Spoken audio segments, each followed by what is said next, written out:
Cara install dan menggunakan extension di Visual Studio Code.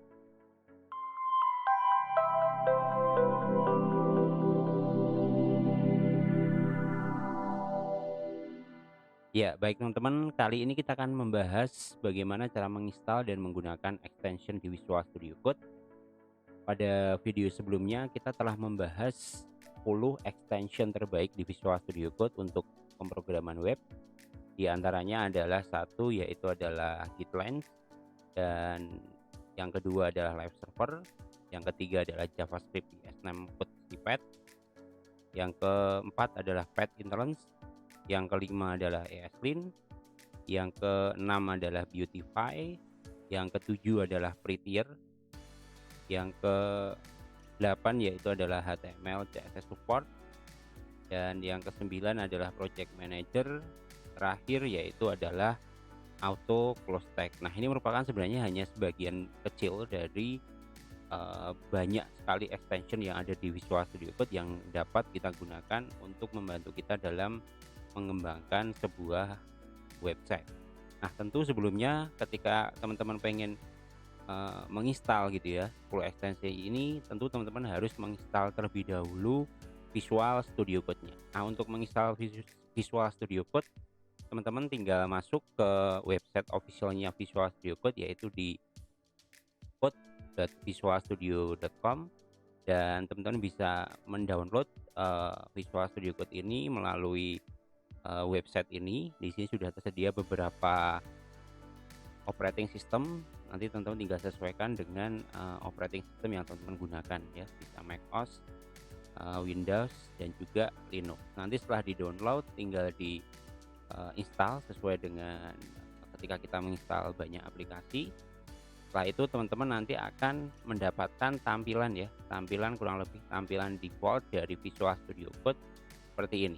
Nah, ini kalau misalkan teman-teman sudah ada project kurang lebih seperti ini tampilannya, akan ada tampilan kosong dari Visual Studio Code, dan di sini kita akan mencoba untuk melakukan beberapa konfigurasi ya, yang dapat kita lakukan untuk mempermudah kita dalam pengembangan website. Nah, yang pertama adalah kita coba akan rubah dulu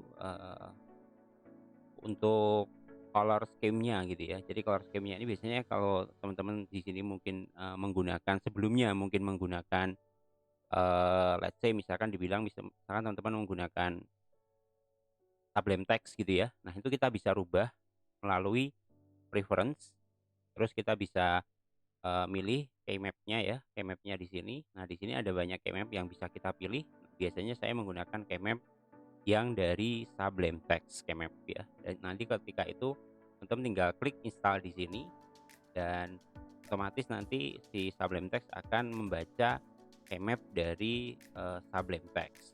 Nah, Pak, untuk mengetahui ya fitur-fitur yang ada di dalam Visual Studio Code ini, yang pertama adalah kita bisa lihat di sini di menu atas itu ada file. Di sini ada beberapa sub menu yang bisa kita pilih, seperti untuk kita membuka file baru, untuk membuat project baru, untuk membuat folder baru, dan juga dan seterusnya. Nah, biasanya di sini yang akan saya pilih adalah yang untuk auto save, karena saya pengen ketika saya ngoding itu otomatis langsung tersimpan.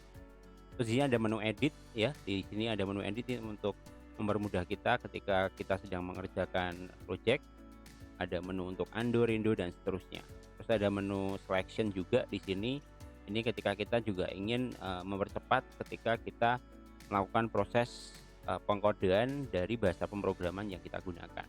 Terus ada view di sini tentu yang berhubungan dengan tampilan dari Visual Studio Code itu sendiri, dari mulai comment palette ya, terus ada open view, appearance, kita bisa milih editor layoutnya juga, terus ada explorer, dan sampai seterusnya. Nanti kita bisa coba satu-satu. Dan di sini ada menu go ya, ini untuk kita melakukan shortcut dari file yang kita ataupun kode yang kita kerjakan. Terus kita bisa melakukan debugging ya melalui menu run. Di sini kita bisa melakukan debugging langsung melalui Visual Studio Code. Terus ada terminal. Jadi kalau kita klik ya misalkan new terminal, ini akan menampilkan command line dari Visual Studio Code kita. Terus ada menu help. Ini tentu ini berhubungan dengan ketika teman-teman mengalami masalah pada Visual Studio Code teman-teman dapat membaca dokumentasi dan juga bantuan di sini. Nah, sampai pada saatnya untuk bagaimana cara menginstal dan menggunakan ekstensi pada Visual Studio Code, sebenarnya kita bisa melalui banyak cara. Yang pertama adalah teman-teman kalau misalkan melalui ini ada menu, run ya, di sini ada menu run, ada menu terminal, ada menu go. Nah, di go ini sebenarnya di view juga ada ya, di sini ada, extension, teman-teman bisa klik atau teman-teman bisa melalui di sini ada, menu yang di samping samping kanan ya. Jadi di sini ada menu yang bisa teman-teman klik, yaitu di sini ada menu extension. Nah, di menu extension ini teman-teman bisa melihat beberapa ekstensi yang ada di dalam Visual Studio Code. Selain di situ teman-teman juga dapat membuka ya, membuka melalui websitenya langsung di Visual Studio Code. Kita lihat di sini ada, menunya di website official-nya yaitu adalah extension. Kalau kita klik di sini akan menampilkan banyak sekali extension yang sudah tersedia dan dikembangkan oleh, eee, pengembang dari Visual Studio Code ya. Jadi dari di sini, banyak sekali pengembang yang juga ikut karena memang pada dasarnya Visual Studio Code ini adalah open source. Jadi banyak sekali pengembang yang ikut join ya untuk mengembangkan extension-extension yang ada di dalam Visual Studio Code.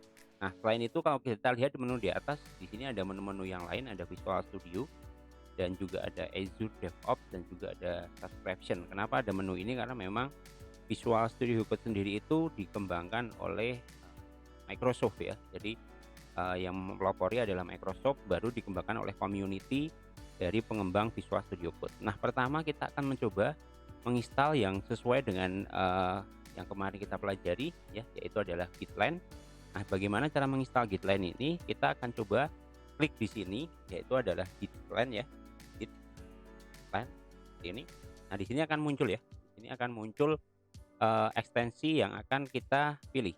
Ya, jadi di sini akan muncul ekstensi yang akan kita pilih yaitu adalah Gitline. Nah, di Gitline ini kita tinggal klik install. Kebetulan saya sudah menginstal ya. Jadi kalau sudah menginstal nanti akan muncul tampilan seperti ini. Nah, apa sih fungsinya Gitline ini?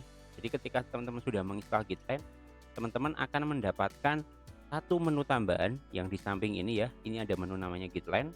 Nah, kita lihat di sini akan muncul beberapa, eee, menu lagi ya. Jadi kalau teman-teman sudah melihat di sini ada menu Gitline-nya, teman-teman nanti bisa melihat ya, lihat kontrolnya di sini ya. Jadi kita bisa melihat, codingan kita, apakah ada perubahan atau tidak di sisi repository, itu akan muncul di sini. Terus, yang kedua adalah, eee, live server. Jadi live server ini bisa kita gunakan untuk apa? Untuk melihat hasil codingan kita secara real time, ya. Jadi kalau Gitline ini adalah untuk repository, kalau teman-teman misalkan menggunakan GitHub ataupun GitLab, sedangkan live server teman-teman tinggal klik lagi di dalam, menu extension-nya di sini ya. Kita klik live server, ya, live server seperti ini. Nah, di sini akan muncul, mmm, extension live server dan di sini sebenarnya kita bisa custom ya teman-teman ya. Kita bisa setting melalui tombol setting di sini, kita klik extension setting. Nah, di sini kalau kita klik extension di sini akan muncul pengaturan-pengaturan bawaan dari live server.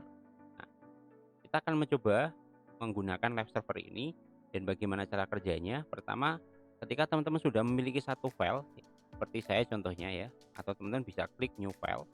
Di sini bisa new file, misalkan teman-teman bikin satu file, saya akan bikin misalkan di sini saya bikin satu file tambahan ya, tambahan misalkan tambahan HTML misalkan. Nah, di sini, saya akan klik dulu ya, buat satu HTML. Nah, kita sudah mempunyai satu dokumen HTML. Nah, ketika kita pengen menjalankan, live server tadi, kita tinggal klik kanan. Kalau teman-teman sudah install ya, jadi harus diinstal dulu. Setelah diinstal kita bisa muncul di sini ada menu yaitu adalah Open with Live Server. Ya, misalkan di sini saya akan coba tambahkan, H1 misalkan ya, sorry, H1 ya seperti ini. Nah, kalau sudah saya akan jalankan ini ke dalam, live server saya. Nah, di sini sudah muncul ya teman-teman ya. Jadi di sini ada hello world langsung dan di sini dijalankan di port 58690. Nah, ini sebenarnya bisa kita custom di settingan tadi ya. Jadi kalau masalah portnya itu tadi nanti teman-teman bisa setting melalui server di sini. Kita bisa setting, extension-nya. Kalau teman-teman pengen ganti misalkan, masalah port dan seterusnya nanti kita bisa ganti di sini. Nah, kalau misalkan teman-teman nggak pengen ganti menggunakan settingan default, kita bisa melihat port yang ada di sini adalah 58690. Nah, kalau sudah, kita misalkan mengedit satu file di dalam file HTML kita. Ini misalkan saya benarkan ya, hello world seperti ini. Nah, di sini langsung berubah teman-teman ya. Jadi di sini langsung berubah secara real time. Jadi apa yang kita edit di sini akan langsung muncul previewnya. Itu karena ada extension dari Visual Studio Code yang berupa atau bernama Live Server. Nah, selanjutnya kita akan coba nginstal yang lain ya. Kita akan coba nginstal yang lain yaitu adalah JavaScript IS6 Code Snippet. Jadi apa fungsinya ini? Kalau kita lihat dari judulnya, Code Snippet sendiri itu adalah fungsinya adalah untuk mempercepat kita dalam penulisan sintak-sintak yang ada di dalam bahasa pemrograman yang kita pilih. Nah, kebetulan tadi kita menggunakan JavaScript, kita akan contohkan di sini misalkan teman-teman membuat satu file ya, satu file, new file misalkan, new file ya, new file terus saya save di sini, save as misalkan saya ganti namanya menjadi script ya, script.js ya, karena ekstensinya JavaScript. Nah, ketika saya akan menuliskan sesuatu di sini ya, akan saya menuliskan function ya, function atau saya menuliskan script. Script di sini otomatis akan muncul beberapa rekomendasi. Nah, kita bisa baca dari extensionnya langsung. Kita buka di sini misalkan IS6 ya, IS6 code snippet. Nah, di sini sudah muncul.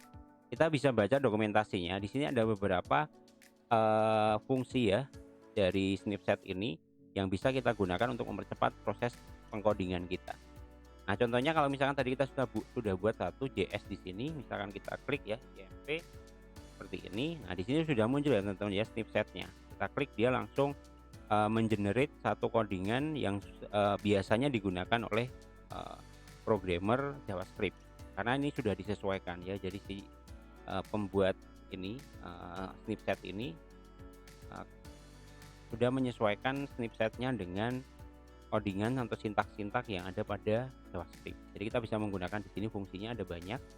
Nah, teman-teman kalau misalkan menginstalnya masih sama ya, prosesnya sama dengan yang tadi. Kita masuk ke sini terus kita klik, kita ketik di sini IS6 ya, terus di sini otomatis sudah muncul rekomendasi. Ini juga kita bisa setting seperti yang tadi ya, kita bisa setting extensionnya sesuai dengan kehendak kita. Nah, sebenarnya teman-teman di dalam Visual Studio Code sendiri selain kita menggunakan snippet yang dibuat oleh orang lain, kita bisa membuat snippet sendiri melalui di sini ada preference ya, melalui file preference di sini ada user snippet. Nah, di sini kita bisa bikin satu snippet baru ya. Kita bisa new global snippet atau new snippet for project kita yang ini saja. Nah, ini tergantung nih teman-teman kalau pengen membuat ya. Contohnya di sini saya sudah ada buat, misalkan di sini ada buat satu ya, PHP. Nah, teman-teman tinggal sesuaikan dengan kebutuhan masing-masing. Nah, selanjutnya apa? Selanjutnya kalau kita lihat di sini ada beautify. Nah, fungsinya apa beautify ini? Ini sama dengan yang saya jelaskan di teori kemarin. Kalau kita lihat di sini misalkan codingannya sudah cukup rapi ya, tapi kalau misalkan kita acak-acak codingnya misalkan ya, saya akan acak-acak codingnya seperti ini misalkan. Terus saya akan Ctrl A ya misalkan seperti ini, terus saya klik F1 ya, F1 di sini akan muncul ya teman-teman ya, akan muncul beauty file ya, beauty file di sini otomatis dia akan ketika klik dia akan merapikan codingan kita. Nah, cara installnya tetap sama, kita bisa klik di sini beautify ya, di sini ada beautify. Setelah itu teman-teman nanti bisa melihat di sini fungsinya dan juga teman-teman bisa menyesuaikan ya, seperti biasa kita bisa extension setting di sini kita bisa setting snippetnya sesuai dengan preference kita. Kalau kita pengen memodifikasi, cuman kalau saya biasanya sudah menggunakan settingan default, jadi di sini teman-teman bisa langsung merapikan tulisannya seperti ini. Jadi dari tulisan yang seperti ini, acak-acak seperti ini, kalau kita klik F1 terus kita jalankan beauty file-nya, dia otomatis akan merapikan codingan kita. Nah, selanjutnya ada yang lain yaitu adalah ESLint ya. Jadi ESLint ini fungsinya apa? Fungsinya adalah untuk memberikan keterangan ketika terjadi error pada codingan kita ya. Jadi kalau misalkan saya membuat satu file JavaScript seperti ini ya, tadi saya buat satu file ya. Jadi kalau misalkan di sini ada yang error seperti ini, kita bisa melihat ya, atau di sini kan sudah ada ya. Ini ada keterangannya. Di sini ada keterangannya, kira-kira errornya apa ya. Jadi di sini ada keterangannya. Ini adalah fungsi dari ESLint Interlens ya, untuk memberikan rekomendasi ketika terjadi error pada codingan kita. Itu adalah salah satu keenakan kita menggunakan Visual Studio Code. Terus selanjutnya kita lihat di sini ada Path Interlens. Fungsinya apa Path Interlens ini? Kalau kita lihat misalkan saya mempunyai satu gambar ya, saya bikin satu gambar, misalkan saya akan pilih satu gambar di sini ya. Saya bikin IMG misalkan. Terus saya klik di sini S. Nah, di sini misalkan saya pengen mencari, ini kalau kita mencari manual kan biasanya agak susah ya, karena kita tidak tahu path-nya di mana. Nah, kalau kita menggunakan ini, dia sudah langsung merekomendasikan folder-folder yang ada di dalam project kita.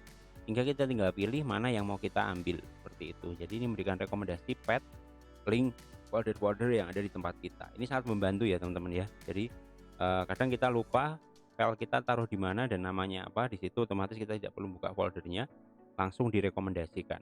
Terus ada Prettier. Nah, Prettier sendiri ini mungkin mirip dengan yang Beautify tadi, cuman bedanya adalah kalau di Prettier ini kalau kita klik di sini ya, Prettier, ini langsung muncul ya. Prettier ini dia sudah support ada beberapa bahasa programan ya, ada Flow, ada JSX, JSON, CSS, SCSS, Flash ya, HTML, Vue, Angular, GraphQL, Markdown, YAML, dan seterusnya. Nah, ini kalau Prettier sendiri itu dia akan merapikan ketika filenya kita save. Jadi kalau teman-teman sudah menggunakan auto save di sini, ya ketika kita menulis dia akan merapikan. Cuman ada beberapa seperti tadi yang dia belum bisa merapikan. Nah, kalau misalkan belum bisa merapikan seperti ini, kita bisa menggunakan yang Beautify tadi. Kita klik di sini Beautify, dia otomatis merapikan. Jadi ini sifatnya adalah untuk mempermudah kita aja gitu ya. Jadi kita nggak harus klik-klik yang Beautify terus. Terus selanjutnya ada HTML dan CSS support. Ini juga sama ya fungsinya, untuk memberitahu kita kalau terjadi ada HTML yang error atau CSS yang error. Jadi kita bisa tahu codingan kita ya, kalau misalkan ada yang kurang atau apa seperti itu ya. Nah, di situ nanti akan muncul keterangan ya. Misalkan di sini ada yang keterangan seperti ini yang akan membuat kita mempermudah kalau terjadi error pada codingan kita. Terus selanjutnya ada project manager. Kalau kita lihat project manager itu ketika kita install ya, misalkan saya klik di sini project manager. Jadi sini ada project manager ya. Jadi project manager di sini di sini yang bawah ya, yang warna biru, yang downloadnya sudah 1,5 juta. Ketika kita install ini kita akan mendapatkan satu menu lagi ya di samping. Nah, di sini ada project manager, kita bisa lihat project-project saya yang sudah saya masukkan di sini. Nah, untuk memasukkannya teman-teman tinggal klik di sini ya. Kita bisa edit, nanti kita bisa tambahkan ya. Teman-teman bisa cari lagi folder mana yang mau di-save. Nah, otomatis nanti muncul di sini, kita bisa switch dengan cepat codingan kita.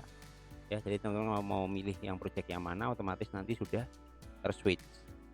Terus selanjutnya ada yang terakhir yaitu adalah auto close tag. Nah, auto close tag sendiri ini sangat membantu saya ya, sangat membantu saya ketika teman-teman misalkan menuliskan sesuatu, ya saya akan tuliskan misalkan di sini ya, seperti ini misalkan saya tuliskan pen misalkan ya, saya tulis pen di sini. Nah, otomatis yang belakang akan muncul ya teman-teman ya. Jadi di sini kalau kita lihat dia langsung muncul ya ketika ada kita menuliskan keterangan ya. Jadi misalkan saya hapus seperti ini pun juga dia akan membenarkan ya, membenarkan yang belakangnya. Kita bikin div misalkan, saya bikin div baru di sini. Nah, di yang close tag-nya dia otomatis tersimpan. Ya, kurang lebih itu teman-teman, bagaimana cara kita menginstal 10 ekstensi terbaik menurut saya ya untuk Visual Studio Code untuk web developer. Nah, teman-teman nanti bisa explore sendiri. Di sini ada banyak sekali extension yang sudah disediakan oleh community dari Visual Studio Code. Namun pilih yang kira-kira memang ekstensinya berguna gitu ya. Karena sebenarnya ada beberapa extension yang kadang malah bikin repot kita ya. Jadi di sini ada banyak sekali extension ya, ada auto rename text dan seterusnya yang teman-teman nanti bisa, sesuaikan dengan kebutuhan masing-masing ya. Biasanya saya memilihnya, tipsnya adalah saya pilih yang memang, reviewnya itu cukup bagus ya dan download-nya juga banyak, artinya, eee, extension itu sudah banyak digunakan oleh orang dan memang berguna gitu ya. Nah, kalau misalkan yang download-nya masih sedikit, bintangnya masih kecil, nah itu saya ragu untuk menggunakan. Ya, kurang lebih itu teman-teman, selanjutnya mungkin saya akan bahas yang, topik yang lain. Sampai ketemu di video selanjutnya.